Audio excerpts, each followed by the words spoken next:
Introducción a los derechos humanos. Nos dice Patch Adams. La muerte no es un enemigo, señores. Si vamos a luchar contra alguna enfermedad, hagámoslo contra la peor de todas, la indiferencia. Bien, iniciemos. ¿Cuáles son los temas que vamos a analizar en esta segunda unidad? Bien, vamos a empezar. Estudiaremos las generaciones de los derechos humanos.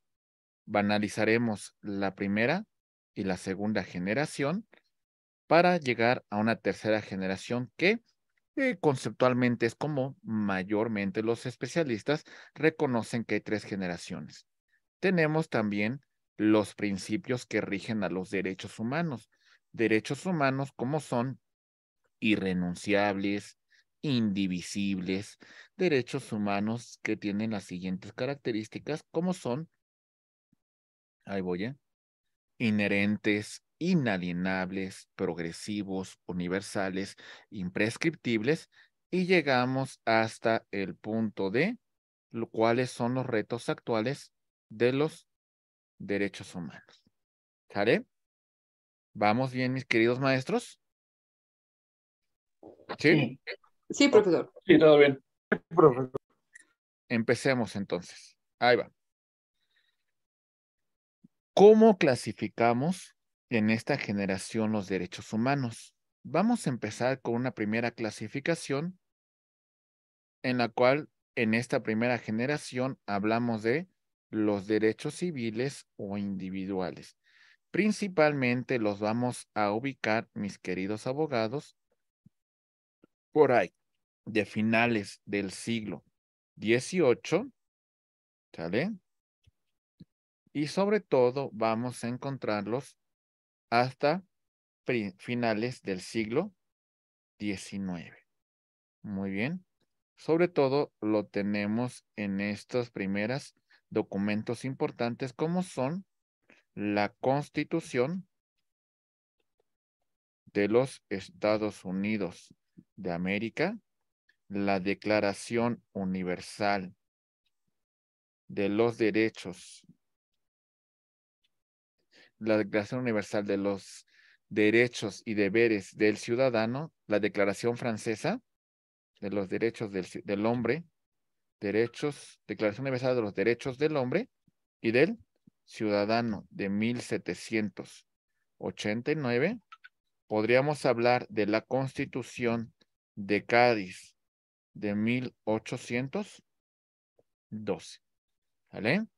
Principales documentos que pudiesen consagrar esta primera generación. Hablamos de derechos humanos como derecho a la libertad, derecho a la vida, derecho a la propiedad, al honor y a la intimidad. ¿Sale? Dentro de la libertad podríamos destacar los siguientes puntos. Ahí voy. Muy bien. Derecho humano a la libertad de tránsito,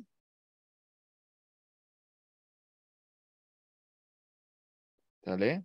La libertad de religión, la libertad de pensamiento, la libertad de reunión, ¿sale? La libertad, pues inclusive, podríamos destacar una libertad de asociación, etcétera, etcétera. ¿Sale? Derecho humano a la protección de la vida. Derecho humano a proteger al ser humano en su esencia, en su naturaleza, y que todos los seres humanos tenemos derecho a la vida, tenemos derecho a su protección, tenemos derecho a nuestra integridad corporal. ¿Sale, compañeros? ¿Vamos bien? ¿Se entiende? Entonces, los seres humanos tenemos derecho a la protección de la vida, los seres humanos tenemos derecho a que también se proteja nuestra salud. Otro punto de partida importante en relación a los derechos humanos es el tema del derecho humano a la propiedad. ¿Sale? Y en este punto de la propiedad destacamos una cuestión muy importante. ¿Sale? Destacamos el punto de los derechos que se consagran de la propiedad. En este punto destacamos el tema de el uso, el goce y la disposición. ¿Sale? Uso, goce y disposición. Entonces también vamos a proteger la propiedad, derecho humano al honor y el derecho humano también a mi intimidad. Entonces, esta es una primera generación que vale la pena comentar. Espero que estos puntos sean de claridad para ustedes. Después, vamos a pasar a una segunda generación de derechos humanos. Aquí la tenemos, compañeros. Esta segunda generación principalmente la vamos a ubicar a finales de el siglo XIX, ¿sale? Finales del siglo XIX y principios del siglo XX. Sobre todo, lo ubicamos con el movimiento obrero. Aquí es donde lo vamos a ubicar principalmente. Movimiento obrero. Se habla de derechos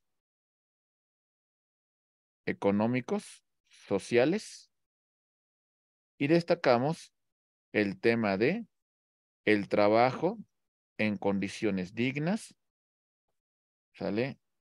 Un día de descanso a la semana, gozar de vacaciones pagadas, vivienda digna, educación y cultura, ¿sale? Entonces, estos son derechos que derivan más de este movimiento obrero internacional.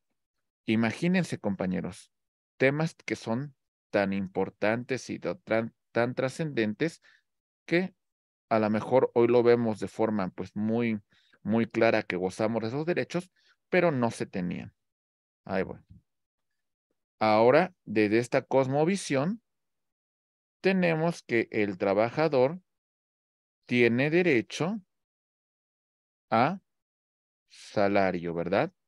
Entonces tiene derecho al salario, tiene derecho a seguridad social, tiene derecho sindical, tiene derecho a vacaciones, tiene derecho a prima vacacional, tiene derecho a prima dominical, tiene derecho a indemnizaciones, tiene derecho a una indemnización por despido injustificado, por riesgo de muerte, etcétera, etcétera.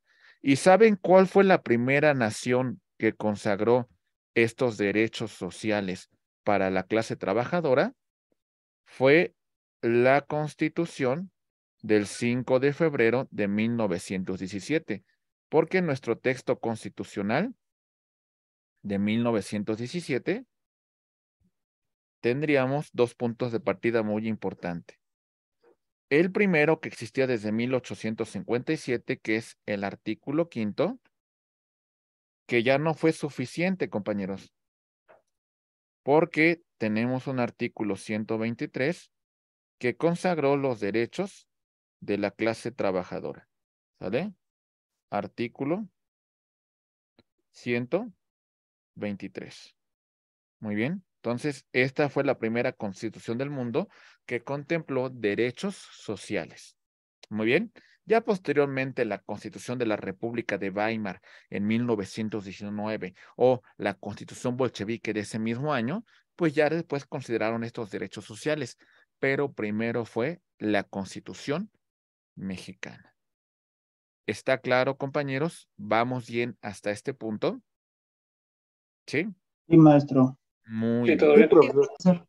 Ok.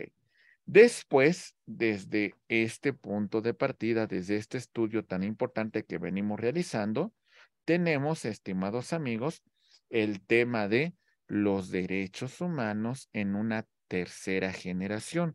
Podríamos destacar que estos se presentan a finales del siglo XX y, bueno, los años que estamos viviendo en la actualidad.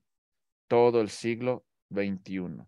Derechos difusos, derechos de los cuales todos somos titulares. Derechos de solidaridad, derecho a la paz, derecho al desarrollo, a un medio ambiente sano, a un patrimonio común, a una identidad cultural, derecho al uso de las tecnologías, etcétera, etcétera. Entonces, ahí está la clasificación tan importante que tenemos que tomar en consideración en relación a los derechos humanos. Se darán cuenta entonces que hemos tenido una evolución fundamental. Ponemos un cuadro más o menos de cómo se fue dando esta evolución. Entonces, la primera generación, muy bien, la vamos a ubicar en estas primeras concepciones, en estas primeras declaraciones. Aquí la tenemos. Por ejemplo, con la Revolución Francesa, con la independencia de los Estados Unidos. Aquí está. Primera concepción de derechos. Muy bien. Ahí está. Primera generación de derechos humanos. Siglo XVII, perdón, siglo XVIII y siglo XIX. Ahí está. Después tenemos una segunda generación. El movimiento obrero. ¿Sale? Ahí va. Finales del siglo XIX, principios del siglo XX. Ahí va. Movimiento obrero.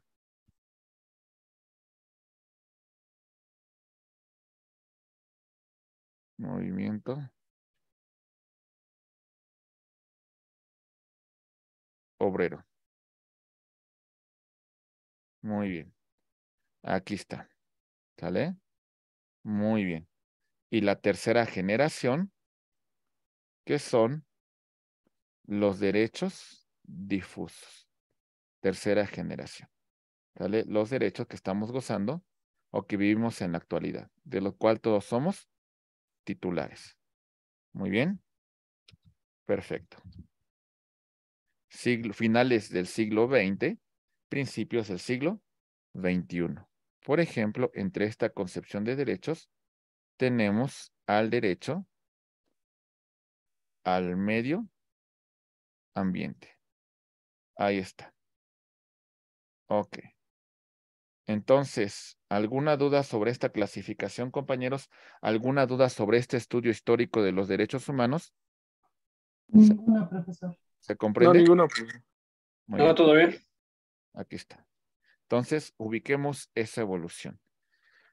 Después de todos estos puntos de partida, vamos a estudiar, ahora sí, la naturaleza de estos derechos. Ahí voy. Muy bien. Los derechos humanos. Sus principales características que a continuación vamos a desarrollar de forma un poco más amplia. ¿Sale?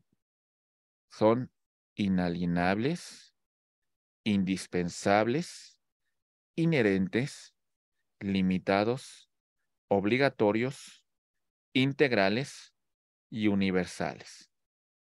En este reconocimiento, no otorgamiento, vamos a verificar el tema de el punto de partida normativo, ¿vale? Acuérdense que estamos bajo una concepción de reconocimiento de derechos humanos, ¿sale?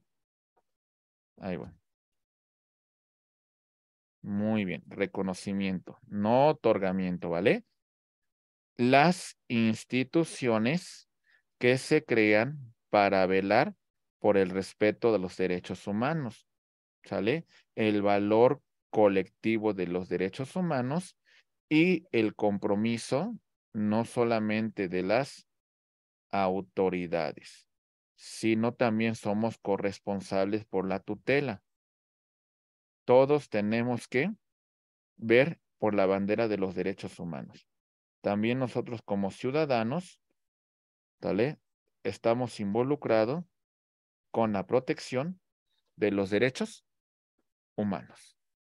Al final de cuentas, en esta ideología tenemos que revisar la realidad humana y la realidad social para tener una verdadera integración en esta tutela de derechos.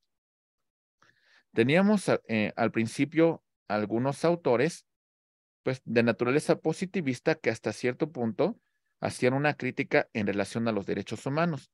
Por ejemplo, mencionamos a Norberto Bobbio.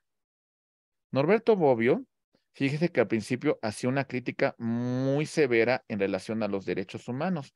Nos decía Bobbio, pues bueno, esa Declaración Universal es una declaración muy bonita, es una declaración que consagra derechos, que pues de alguna manera reconoce la dignidad humana, etcétera, etcétera.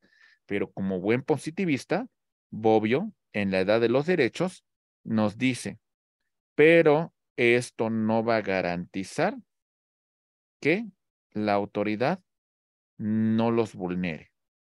¿Sale? Los derechos humanos para Bobbio eran derechos programáticos.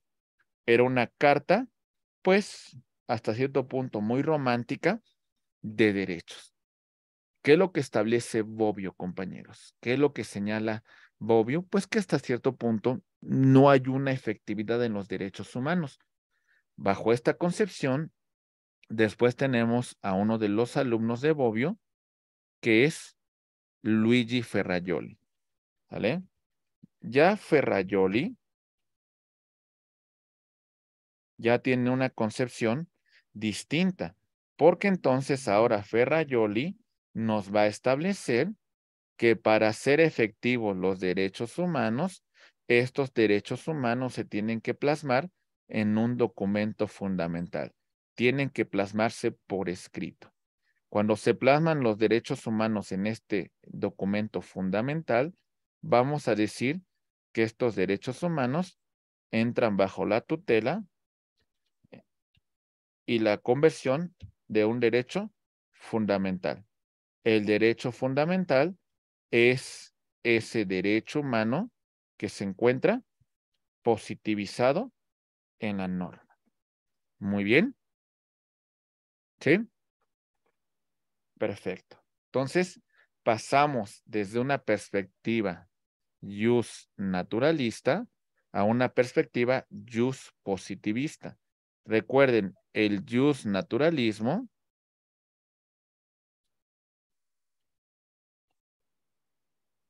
tiene una implicación del reconocimiento de los derechos humanos por nuestra concepción de seres humanos, mientras que el positivismo tiene como punto de partida la validez de la norma desde su creación, desde el tema de que hubiese sido creado por una autoridad competente siguiendo un procedimiento legalmente establecido. Y como un punto intermedio entre estas dos concepciones, tenemos la concepción del denominado neoconstitucionalismo, el cual reconoce el tema de que para que el jus positivismo tenga validez, tiene que tomar como referencia, tiene que tomar como esencia, tiene que tomar como base al derecho natural. Pero ambos se complementan, ambos se integran.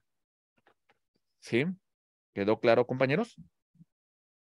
Muy bien. Sí, profesor. Ok, continuemos. Muy bien. Vamos a ver las características de los derechos humanos. Empecemos. Muy bien. Los derechos humanos son irrenunciables. No podemos renunciar a ellos. No podemos cederlos. No podemos decir, pues no me los respetes, ¿verdad? No podemos decir a la autoridad, pues bueno, por este momento te doy chance que me vulneres estos derechos. Estos derechos gozamos con su tutela, con su protección, desde que nacemos hasta que morimos, vamos a tener la tutela de estos derechos. ¿Sale? Ahí voy. Muy bien. ¿Algún comentario sobre esto, compañeros? Entonces, el ser humano goza de estos derechos, ¿sale? Goza de esta tutela, goza de esta protección desde que nace hasta que muere. Muy bien.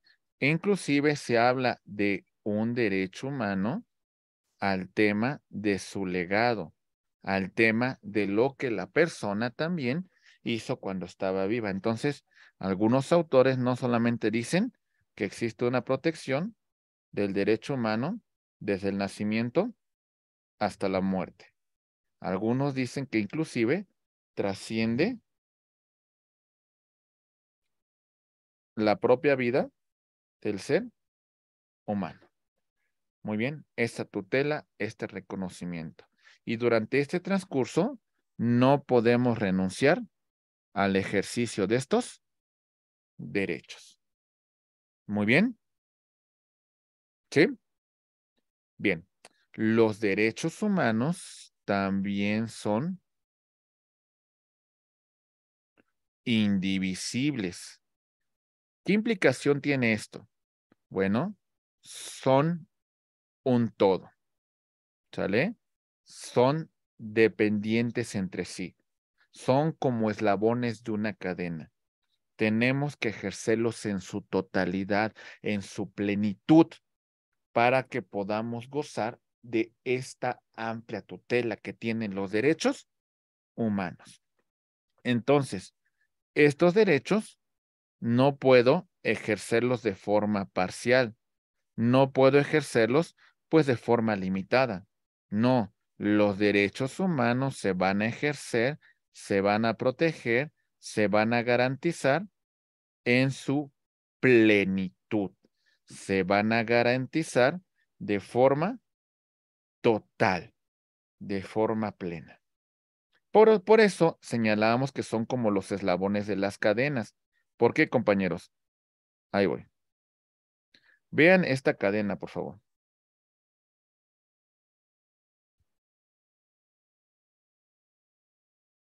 ¿Qué podemos ver sobre esta cadena? Muy bien. Para el ejercicio de los derechos humanos, de alguna manera, estos se van relacionando entre sí. Por ejemplo, aquí tenemos el derecho humano, aquí de este lado lo podemos ver, a la dignidad. Para que yo pueda ejercer este derecho humano, pues también se requiere el derecho humano a la libertad, ¿sale? Pero también se requiere el derecho humano a la seguridad, pero también se requiere el derecho humano a la propiedad, ¿sale? El derecho humano, etcétera, etcétera, ¿sale? Esto implica que el ejercicio de los derechos humanos tiene que hacerse de forma plena, total, complementaria. ¿Nos queda claro, abogados? ¿Dudas, comentarios? ¿Sí? Está claro, profesor. Muy Sin bien. ningún comentario. Sí, muy bien. Espero que sí sea, ¿eh? De todos modos, ahorita cualquier cosa, pues hacemos alguna retroalimentación. Muy bien. Continuamos. ¿Qué más verificamos, compañeros? Bien. Tenemos que los derechos humanos son inherentes a nuestra propia naturaleza, a nuestra propia esencia. Son innatos por el simple hecho de ser un ser humano. Entonces, aquí está mi esencia como ser humano. Aquí está mi ser. Aquí está todo lo que yo represento. Por esta simple concepción, por este derecho innato, gozo de estos derechos humanos. Aquí está mi ser, mi todo, lo que represento como un ser humano. No importa mi nacionalidad, no importa mi color de piel, no importa mi orientación sexual, no importa mi poder adquisitivo, no importa mi orientación política. Tengo estos derechos humanos y estos derechos humanos los gozo desde que nazco hasta mi muerte. Inclusive muchas veces se señala los derechos humanos desde la concepción, es decir, desde antes de mi propio nacimiento. ¿Sale? De que las leyes deben de proteger, de que las leyes deben de garantizar la tutela y protección de lo que jurídicamente conocemos como el nasciturus. Muy bien. ¿Sale? La tutela, la protección de los derechos humanos desde la propia concepción. Muy bien, compañeros. ¿Vamos bien? Ok. Los derechos humanos también van a ser, bajo esta característica, señalamos que son inalienables. ¿Qué significa esto? Que estos derechos no se pueden transmitir, que estos derechos no son enajenables, que estos derechos, como ya mencionamos, no son renunciables. ¿Sale? Porque no puede decir esta persona, oye, fíjate que te voy a ceder el 50% de mi derecho humano a mi libertad. ¿Sale? No puede decir, oye, ¿sabes qué? Pues te cedo mi 20% de mi derecho humano a la propiedad. No, los derechos humanos no se renuncian. Los derechos humanos no prescriben. Los derechos humanos no son sujetos a ninguna afectación que se les pueda causar. También otra concepción importante en relación a los derechos humanos es que los derechos humanos son progresivos. Estos derechos humanos van a evolucionar dentro de la sociedad. ¿Qué significa esto? Ahí voy. Muy bien. Significa lo siguiente, compañeros. Si un derecho humano ya se concibió, esto normalmente implica que no puede regresarse para atrás. Los derechos humanos evolucionan. Si se fijan, hemos pasado de una primera generación en la cual se reconocían principalmente derechos, pues que tienen que ver con el tema individual. Pasamos a una segunda generación en donde hay un reconocimiento más colectivo y tenemos una tercera generación en la cual hay una concepción universal de los derechos humanos, derechos difusos de los cuales todos somos titulares. No podemos dar marcha atrás, es decir, los derechos humanos siempre van a ser un punto de partida hacia adelante, progresivos. Jamás los derechos humanos verán hacia atrás, jamás los derechos humanos dirán, bueno, aquí se otorgó, pero ¿qué creen? Ya no. Ahora vamos a regresarnos a la concepción que teníamos antes. No, siempre los derechos humanos van a tener esta naturaleza hacia futuro, progresivos, se van a tutelar su protección, su reconocimiento. ¿Nos queda claro, compañeros? Bajo esta concepción, ¿sí? Bajo esta concepción también entendemos que los derechos humanos son universales. ¿Sale? Se aplican a todas las personas sin importar, como hemos mencionado, color de piel, sin importar nacionalidad, sin importar orientación política, sin importar orientación sexual, sin importar cuestiones económicas. No, todos, sin limitación, gozamos de estos derechos humanos. Por eso la concepción universal de estos derechos humanos. Todos somos titulares. Todos gozamos de estos derechos. Muy bien. Ok. Muy bien. Aquí está. Los derechos humanos son universales, son para todos. Todos los seres humanos en cualquier latitud del mundo, en cualquier posición del planeta, gozamos de estos derechos humanos. ¿Está claro? ¿Sí? Muy bien. Y también destacábamos los derechos humanos bajo esta concepción, pues también entendemos que son imprescriptibles. No se pierden por el transcurso del tiempo. No se pierden porque en su momento no los hayamos ejercido. No se pierden porque, pues de alguna manera, pues tengan una caducidad. No, los derechos humanos ahí van a permanecer, ahí van a estar. Siempre los vamos a ejercer. Por lo tanto, los derechos humanos son imprescriptibles. Muy bien. Ok, bien. Ahora, la pregunta importante que tenemos que formular. ¿Cuáles son los retos actuales que tienen los derechos humanos? Primer reto importante. Vamos a destacarlo.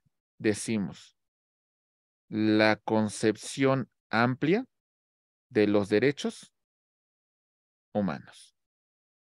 ¿Sale? Como ya lo mencionamos, mis queridos abogados, no tenemos que considerar que los derechos humanos solamente son una obligación por parte de la autoridad, porque eso sería realmente limitar la tutela de estos derechos humanos. No, compañeros, los derechos humanos de alguna manera tienen una concepción mucho más amplia.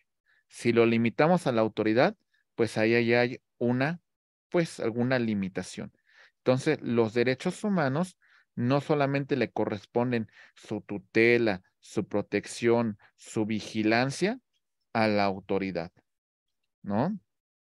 Tenemos que destacar, todos somos corresponsables.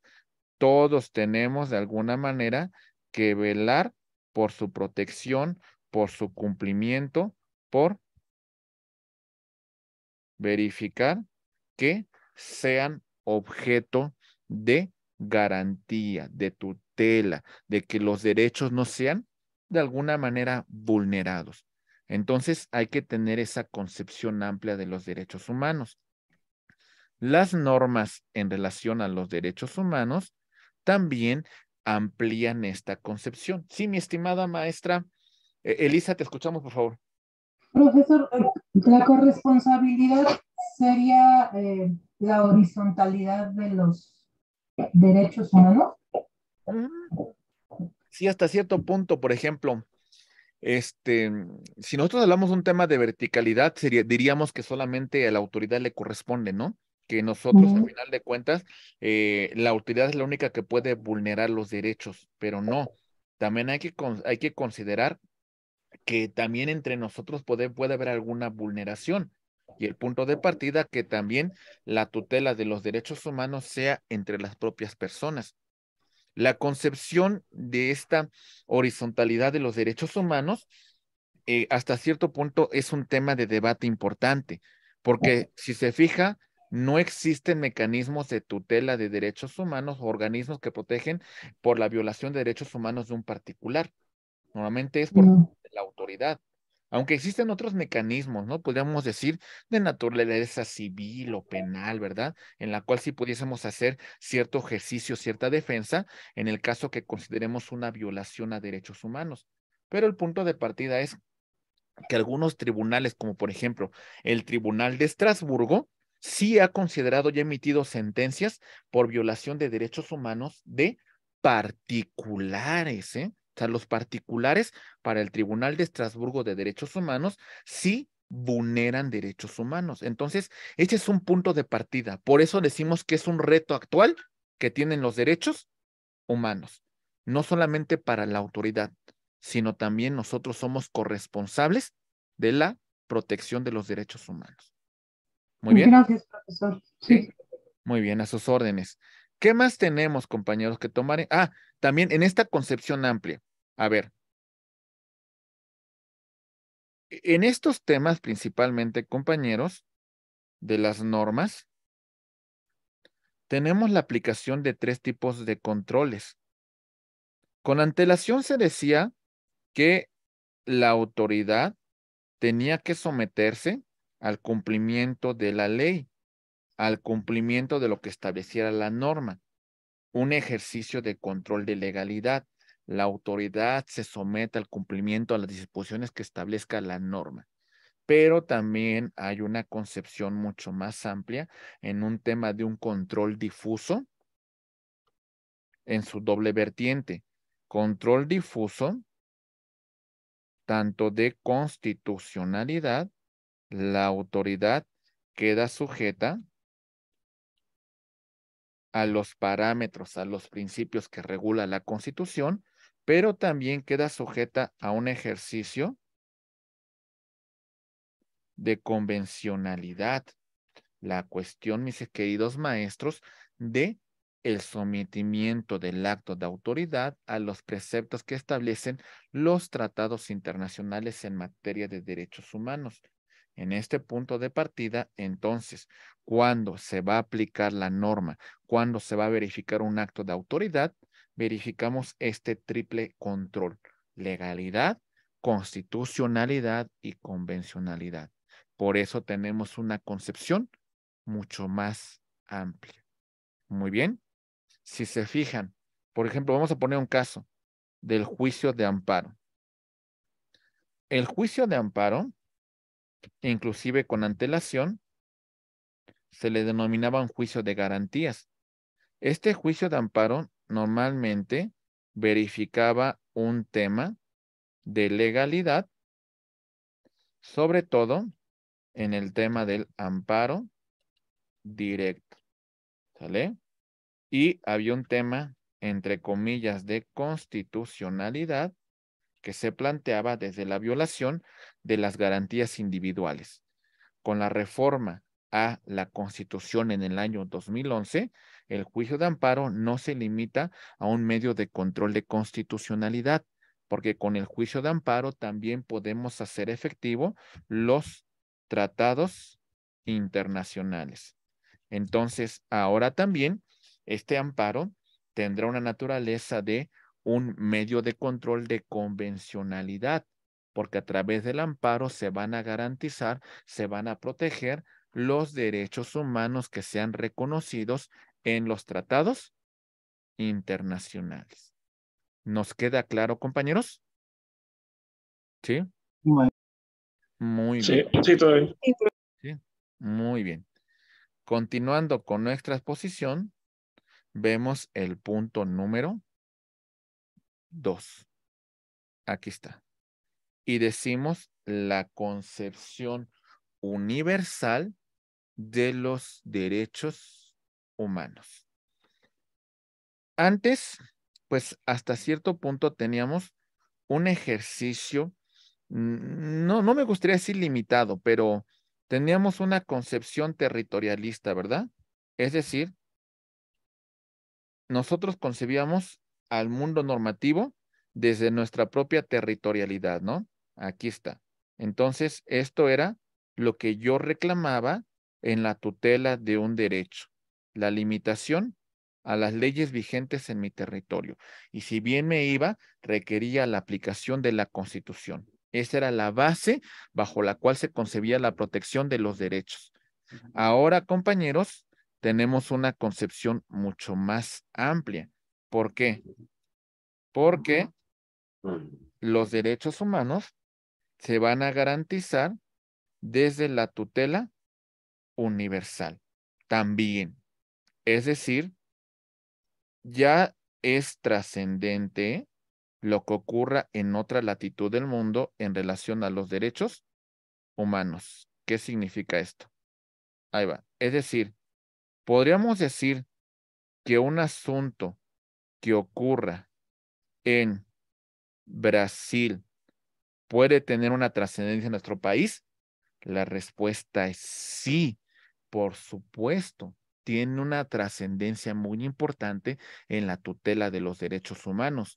Un asunto que ocurra en Argentina será relevante para la tutela de los derechos humanos en México. La respuesta es sí.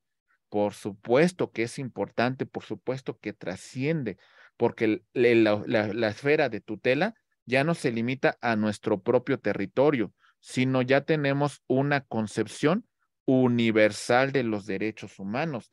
Tan es así que los asuntos contenciosos que conozca la Corte Interamericana de los Derechos Humanos, ¿sale?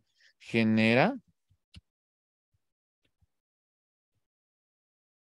una resolución que es vinculante no solamente para los estados partes en ese conflicto, sino también para los estados que suscribieron la Convención Americana de los Derechos Humanos. Entonces, de alguna manera, tenemos una concepción universal de los derechos humanos.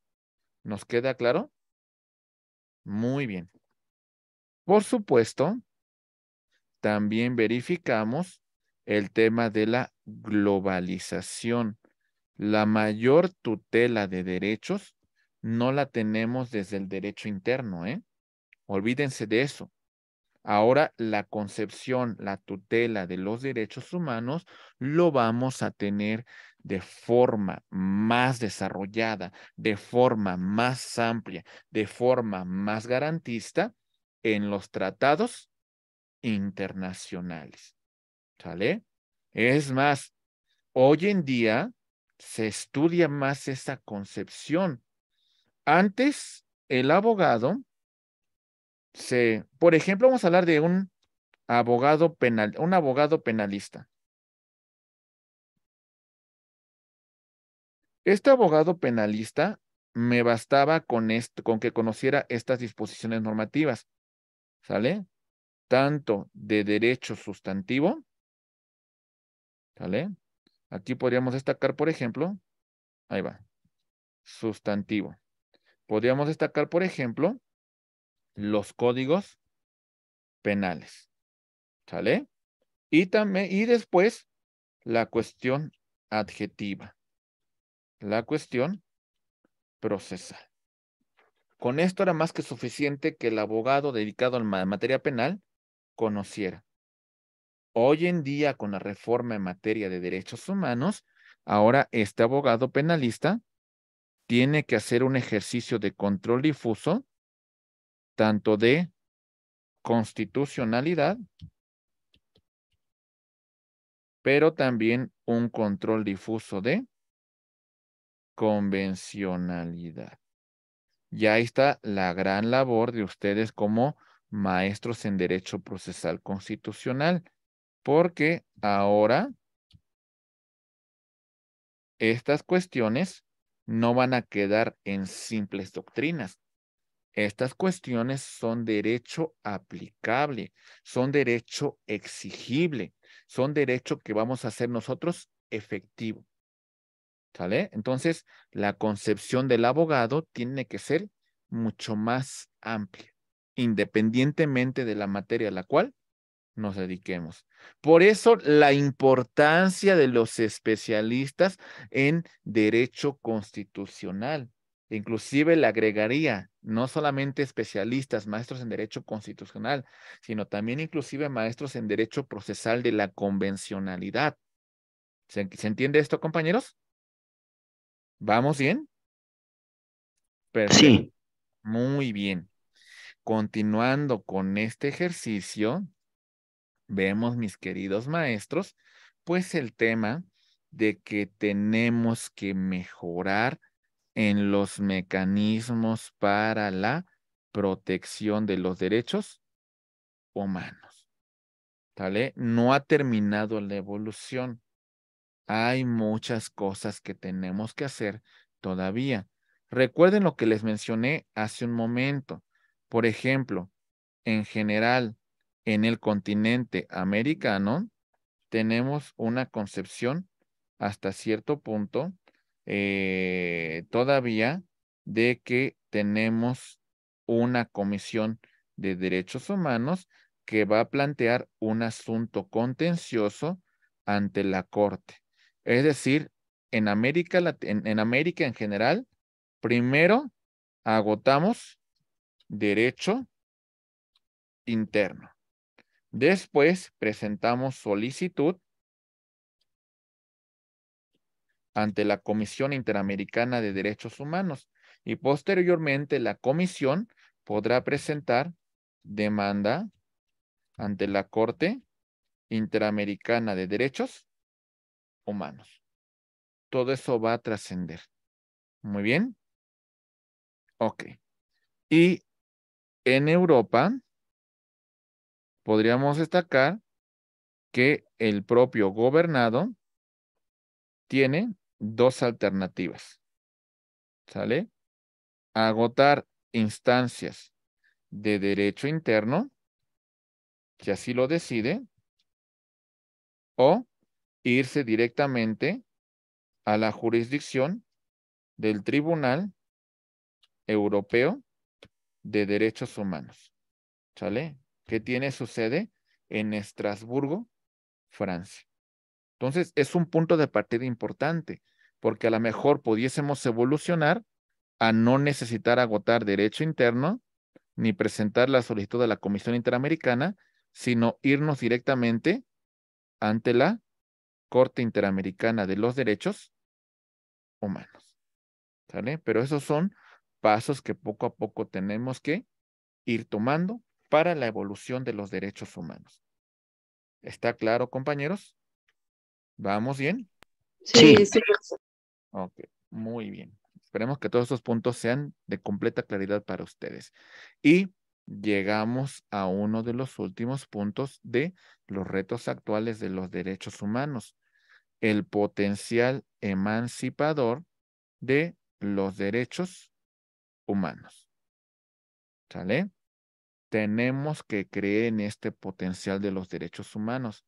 Tenemos que creer en el tema de que son importantes en su protección, en su efectividad, en lo que esto va a garantizar la dignidad del ser humano. Y en esta concepción, compañeros, no seamos egoístas ni seamos prepotentes. ¿Qué significa esto? A mí no me basta, compañeros, que su concepción de los derechos humanos quede en un plano cognitivo, ¿sale? Eso no sería suficiente. Lo defino, me sé las doctrinas, me sé las corrientes, sé qué son los derechos humanos. Eso no sirve de nada. El tema de los derechos humanos como este potencial emancipador también implica que los derechos humanos vivan en su corazón, en su concepción, en el ser de estos derechos. Entonces, es una cuestión que tenemos que tomar en consideración y que tenemos que formar a nuestras generaciones para esta tutela, para esta protección. Porque si seguimos en una educación egoísta, en una educación egocéntrica, en una educación en la cual el punto de partida soy yo, pues bueno, va a haber constantes violaciones a derechos humanos. ¿Por qué? Porque solamente pensamos en primer lugar en nosotros, en segundo lugar en nosotros y en tercer lugar en nosotros. Y eso, pues de alguna manera, no es efectivo, no garantiza los derechos humanos. ¿Está claro? ¿Vamos bien? Ok. Sí, Muy bien. profesor. Ok. Entonces, mis queridos maestros, ya hemos transitado dos grandes unidades. ¿Sale? La primera unidad, analizamos aspectos históricos de los derechos humanos y ahora hemos empezado a estudiar el tema de los derechos humanos, sus características y cuáles son los retos actuales de los derechos humanos. Entonces, ¿estamos listos para iniciar una tercera unidad, mis queridos maestros? ¿Sí? Muy bien. Ok, vamos a empezar entonces la tercera unidad y un poco más adelante les damos el descansito para que puedan estirarse un poquito, ¿vale? Empecemos.